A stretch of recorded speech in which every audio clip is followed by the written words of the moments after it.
요즘은 도무지 얼굴 봐서는 나이를 알 수 없는 시대여가지고, 근데 제가 여기 올라오기 전에 어떤 권사님이라면 뭐 다 이름 대면 알지만은 그 권사님이 누구는 나랑 동갑이라면서 나이를 확실하게 이야기하실 때가 제가 그 얘기를 했어요. 옛날 같으면 한 40대 후반 정도뿐 안 보이니까 걱정하지 말라고. 근데 우리 어머니 생각하면 그렇죠? 여기 있는 부모님들 우리 생각해 보면 진짜 그렇죠. 하나님 앞에 너무 감사하고 우리 마리아 열심히 내서 하나님 앞에 믿음으로 승리하기를 축원합니다. 드디어 또 이제 잘 수 있는 시간이 온 것 같아요. 벌써 이미 넘어가신 분이 몇 분 있었어요. 제가 저기서 보니까 벌써 한 두세 분은 벌써 갔어요. 그러나 이제 깰 때가 된 줄로 믿습니다. 오늘 로마서의 사도 바울은 율법에 대한 오해를 종식시키고자 말씀을 전하는 걸 보게 되어져요. 율법과 복음의 관계.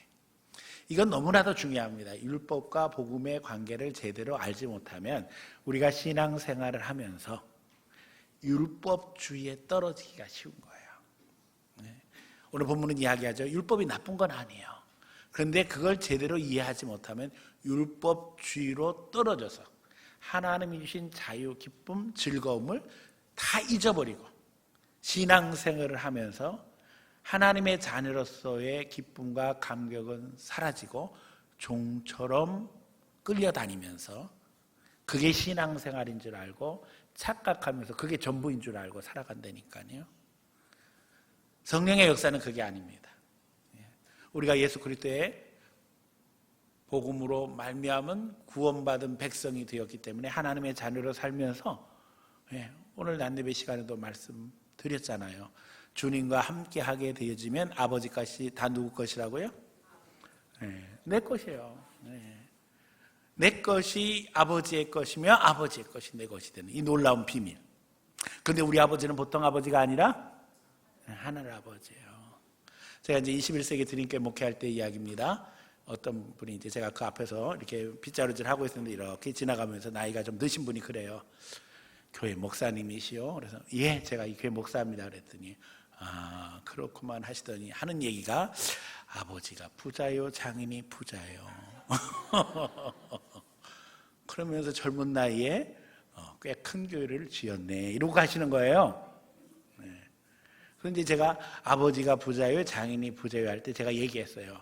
예, 저희 아버지가 부자입니다. 근데 이미 여러분이 아는 것처럼 그때 우리 아버지는 돌아가시고 거기서 얘기하는 아버지는 따로 계셨어요. 하나님 아버지. 우리 하나님께 세상 모든 게 다 아버지 거잖아요. 우리가 하나님 앞에 진짜 믿음으로 살아가면 그 가운데 주님이 주는 위로, 소망, 능력을 누리게 되는 줄 믿습니다. 염려, 근심, 걱정하지 말고 하나님 앞에 누릴 수 있으면 좋겠어요. 근데 오늘 난예배 시간에 말씀 속에서 첫째 아들은 아버지와 함께 하지만 누리지 못한 거예요. 열심히 고생을 한 거예요. 노력을 한 거예요. 애를 쓴 거예요. 우리 교회도 그런 분이 있을까 봐 걱정이 돼요. 하나님이 주신 자유, 기쁨으로 순종하고 헌신하고 힘들 때는 어떻게 하면 돼요? 쉬면 돼요. 지금도 졸아도 괜찮아요. 어차피 집에 갈 때 되면 깨니까. 계속 자고 있지는 않을 거 아니에요? 뭐 깨면 가겠지 뭐. 하나님 앞에 우리가 평안한 마음으로 사실 뭐 이 시간에 너무 피곤하니까 집에 가서 자야지 그러고 가는 것보다는 여기서 조는 게 그래도 훨씬 낫습니다. 은혜입니다. 사랑하는 자에게 뭘 주신다고요? 잠 주시는 거예요. 그러니까 마음이 편안하니까 자는 거지 불편하면 잠도 못 자요. 그러니까 여러분들이 하나님 앞에 이 시간에 주시는 은혜를 따라 잠도 자고 깨닫기도 하고 또 기도도 하고 그러면서 하나님 앞에 더 가까이 나가는 시간이 되기를 축원합니다. 하나님이 율법을 주신 이유는 너무나도 분명해요. 죄를 깨닫고 하나님의 백성으로서 이제 불신자들에게 하나님의 자녀다움을 드러내기를 하나님 원하신 거예요. 그래서 우리가 아는 것처럼 율법의 핵심은 거룩입니다. 거룩의 기본은 구별됨이에요. 그래서 율법은 계속 그걸 강조하는 거예요. 하나님의 자녀니까 구별돼야 된다. 그런데 더 놀라운 것은 이제 예수님의 오심으로 말미암아 율법을 다 성취시키고 우리는 이 율법으로부터 자유롭게 되었다라고 이야기하면서 오늘 본문을 이렇게 시작합니다. 남편이 있는 여인이 그 남편 생전에는 법으로 그에게 매인 바 되었으나 만일 그 남편이 죽으면 남편의 법에서 벗어나느니라. 그렇잖아요? 네. 남편이 죽으면 이제 자유하게 되어서, 죄송한 얘기지만 새로운 남자친구를 사귈 수도 있어요, 없어요? 있습니다. 그게 자유인 거예요. 그런데 이제 나는 우리 죽은 남편을 절대 잊어버리지 못해. 그러니까 무덤 옆에 나도 구멍 하나 파서 들어가서 그냥 같이 거기서 죽을래. 이러면은 그 분을 향해서 우리가 아유 대단한 열분안네 대단한 남편 대단히 남편을 사랑하는 이런 말 하게 되겠어요? 요즘 같은 시대에 뭐라 그랬어요? 이 바보야. 이제 인생 살아. 이제 자유하게 됐으니까 좀 누려, 이런 말 하잖아요. 제가 너무 노골적으로 이야기했네요. 진짜 과거에는 우리가 아는 것처럼 순장한다고 그래서 왕이나 무슨 죽으면은 다 부인들 갖다가 다 같이 순장시켜 버렸잖아요. 그걸 생각하면 너무 기가 막히죠. 어떻게 산 사람을 남편 죽었다고 주인 죽었다고 같이 갔다가 매장시켜서 죽게 할까. 참 어리석었던 시절이에요. 근데 이제 사도 바울은 로마서에서 이야기하는 거죠. 남편 죽으면 그 아내가 그 남편의 관할 안에서 벗어나는 것처럼 우리는 자유하게 된 것을 모르느냐. 남편이 있는데 다른 남자에게 가면 음녀지만 그러나 남편이 죽고 난 후에는 음녀가 되지 아니한다. 이야기를 하는 거예요. 그러므로 내 형제들아 너희도 그리스도의 몸으로 말미암아 율법에 대하여 죽임을 당하였으니 이는 다른 이 곧 죽은 자 가운데서 살아나신 이에게 가서 우리가 하나님 위하여 열매를 맺게 하려 함이라.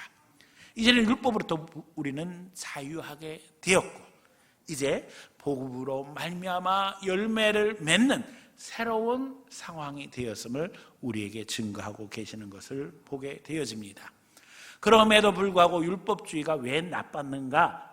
예수님은 계속해서 율법주의에 대해서 비난하셨거든요. 바리새인 사두개인들이 율법은 통 지키지도 않으면서 마음은 하나님과 멀어져 있고 겉으로 오면 율법을 지키는 척하니까 주님은 그걸 다 하신 거예요. 그래서 너희는 회칠한 무덤이다. 이렇게 말씀하시면서 회개를 촉구하셨지요.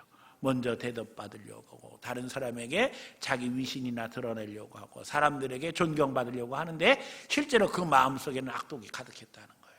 그러니까 주님은 마음 심령을 들여다보시니까 그걸 경계하신 거예요. 두렵고 떨리는 것은 우리가 신앙생활하면서도 자칫 잘못하면 그렇게 되기가 쉬운 거예요. 열심히 있는 척하고 믿음 있는 척하지만 솔직히 그 안에는 믿음도 없고 열심도 없고 그냥 교회 안에서 자기 자리 지키고 대접받으려고 하고 그게 신앙인 것으로 착각하면서 살아간다니까요. 그러면 마지막 주님 앞에 섰을 때 칭찬이 있겠어요? 아니면 심판이 있겠어요? 심판만 있게 되는 거예요. 두렵고 떨리기가 그지없어요. 오늘 우리가 하나님 앞에 우리의 신앙을 점검하면서 믿음을 다시 세워야 될 줄로 믿습니다. 우리가 육신에 있을 때는 율법으로 말미암아 죄의 정욕이 우리 지체 중에 역사하여 우리로 사망을 위하여 열매 맺게 하였더니, 그래요. 우리가 육신으로 이 세상 살아갈 때 우리 마음속에 있는 이 죄의 욕심에 대한 것들을 잘라버려야 되는데 실제로는 잘라버리는 부분들이 버리지 못하는 부분이 너무 많다는 거예요. 이제는 우리가 얽매였던 것에 대하여 죽었으므로 율법에서 벗어나 이러므로 우리의 영의 새로운 것으로 섬길 것이요 율법의 조문은 묵은 것으로 아니할지니라. 율법 조문에 묵은 것으로 아니할지니라. 그러니까 율법 따라가지 말고 이제는 예수 생명 따라가자는 말이에요. 그런데 우리가 무슨 말하리요? 율법이 죄냐? 그럴 수 없느니라. 율법으로 말미암지 않고는 내가 죄를 알지 못하였으니 곧 율법이 탐내지 말라 아니하였더라면 내가 탐심을 알지 못하였으리라. 자, 하나님이 율법을 주신 목적에 대해서 이미 말씀드렸습니다. 구별됨에 대해서 얘기하신다고 그랬죠. 그 구별됨을 가르쳐 주심으로 말미암아 하나님의 뜻이 무엇인 줄 알고 또 또 그것을 벗어나는 것이 죄인 줄 알므로 하나님은 하나님의 백성들이 믿음 안에서 바로 서기를 원하셨어요. 그리고 잘못된 길을 갈 때에 그것이 잘못된 것임을 깨닫게 하셨단 말이에요. 그런데 문제는 죄가 기회를 타서 계명으로 말미암아 내 속에 온갖 탐심을 이루었나니 이는 율법이 없으면 죄가 죽은 것입니다. 어려운 말씀입니다. 무슨 뜻이냐 하면은요, 율법이 없었으면 우리가 죄가 죄인 줄 몰랐을 거예요. 근데 율법이 없음으로 말미암아 죄를 깨달아 알게 되었다는 거예요. 그리고 이제 그 율법으로 말미암아 죄를 깨달았은즉 죄를 짓지 말아야 되는데 그럼에도 불구하고 죄를 짓고 있는 이 안타까운 모습을 보면서 사도 바울은 로마 성도들에게 이야기하는 거예요. 생명에 이르게 할 그 계명이 내게 대하여 도리어 사망에 이르게 하는 것이 되었도다.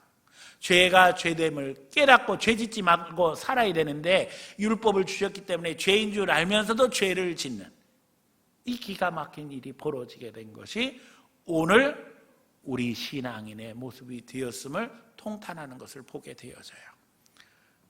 그러니까 죄가 죄인 줄 모르고 짓는 죄와 죄가 죄인 줄 알고 짓는 죄, 여러분 어느 죄가 더 하나님 앞에 심각한 죄라고 생각하세요? 알고 짓는 죄, 그렇죠? 알고 짓는 죄는 더 못된 거잖아요. 모를 때는 몰랐으니까.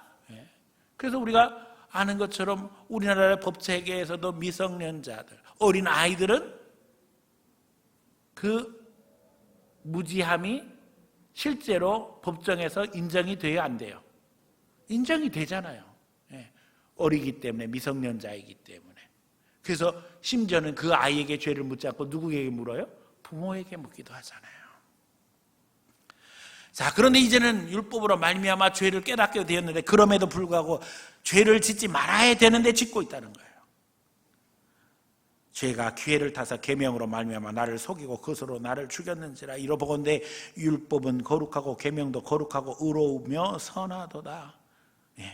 그 율법은 거룩하고 계명도 선하고 그 모든 것이 누구로부터 왔어요? 하나님으로부터 왔단 말이에요. 그런데 문제는 선한 것이 내게 사망이 되었느냐? 그럴 수 없느냐? 오직 죄가 드러나기 위하여 선한 그것으로 말미암아 나를 죽게 만들었으니 이는 계명으로 말미암아 죄로 심히 죄되게 하려 함이라. 죄인 줄 깨닫고 짓지 말아야 되는데도 불구하고 죄를 짓고 살아가는 이 상황을 보면서 사도 바울은 이야기하는 거예요. 이 죄로 말미암아 우리가 심히 죄된 것을 알게 하려 하고 있다는 거예요.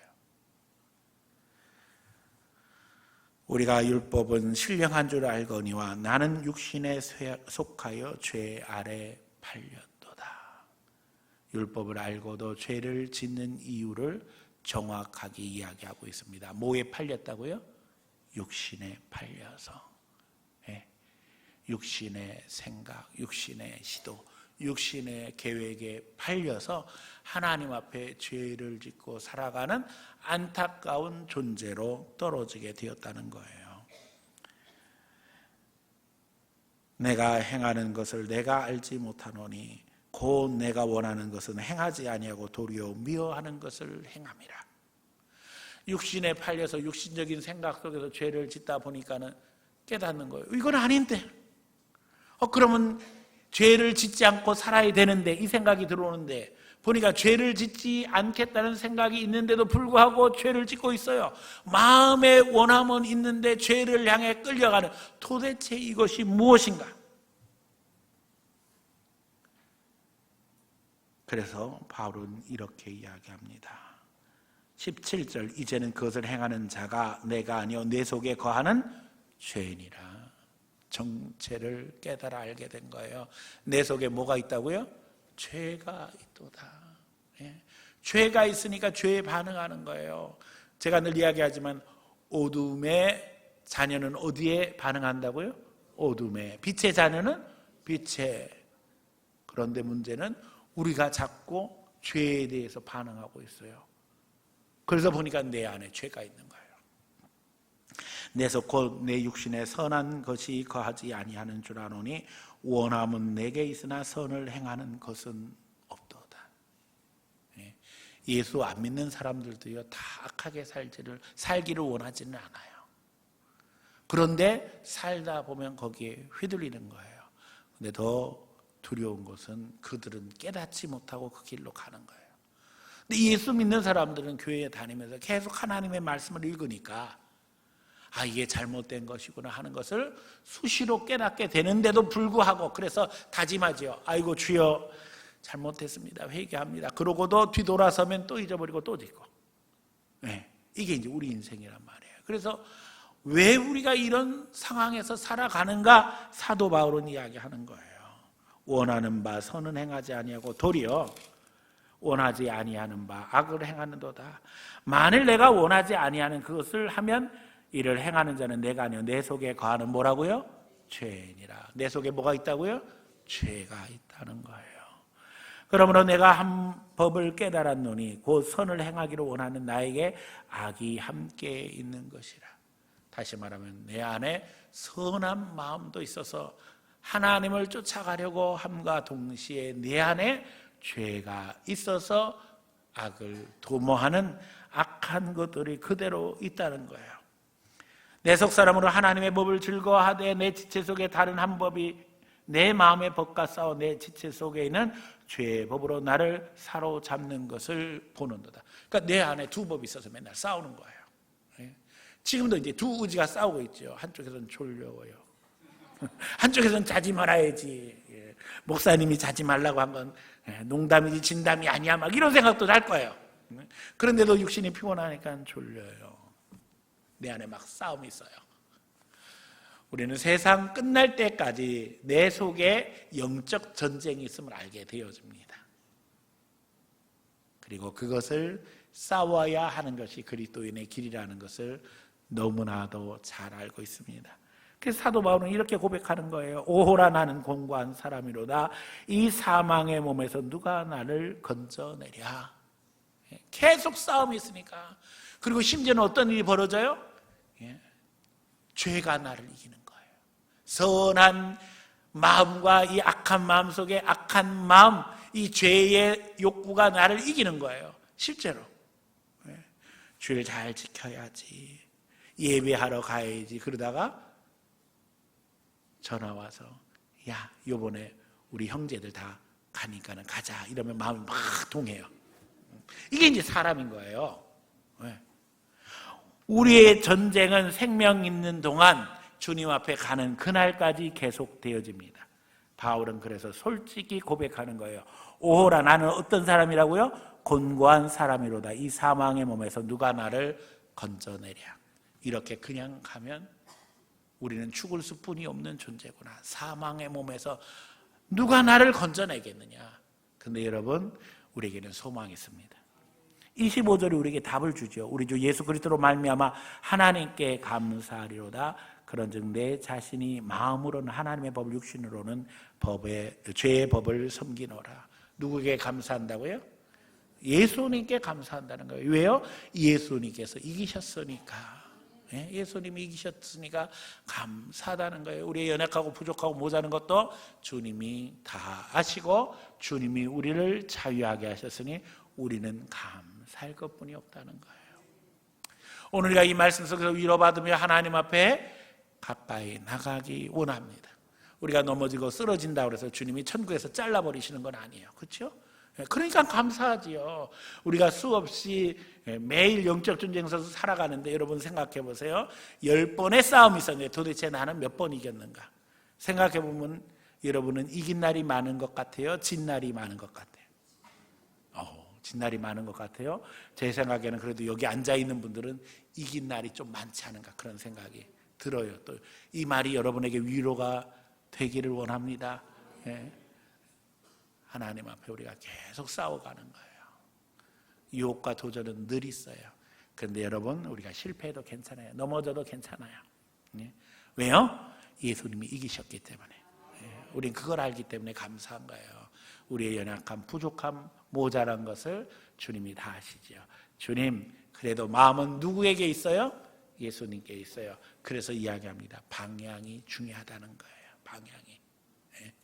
방향이 중요하다는 거예요. 우리는 누구를 향하고 있어요? 하나님을 향하고 있는 거예요. 이 방향이 마귀를 향하고 지옥을 향하고 있으면 안 돼요. 이 방향을 바꾸는 게 중요한 거예요. 그래서 주님은 뭘 보신다고요? 중심을 보고 계시는 거예요. 다른 건 몰라도 중심이 흔들리지 않기를 원합니다. 율법과 복음 중에 우리는 복음의 자리에 서 있다는 사실을 늘 기억하는 가운데 우리에게 생명을 주시고 우리에게 자유를 주시고 우리 죄를 대속하시기 위해서 십자가에 죽으신 예수 그리스도를 묵상함으로 말미암아 주여 늘 예수님 편에 서게 해주세요. 예수님과 동행하게 해주세요. 하나님 바라보고 나가게 해주세요. 기도하는 가운데 힘을 얻고 지치지 아니하고 주님 바라보고 전진하는 귀한 성도들 다 되어지기를 예수님 이름으로 간절히 축원합니다.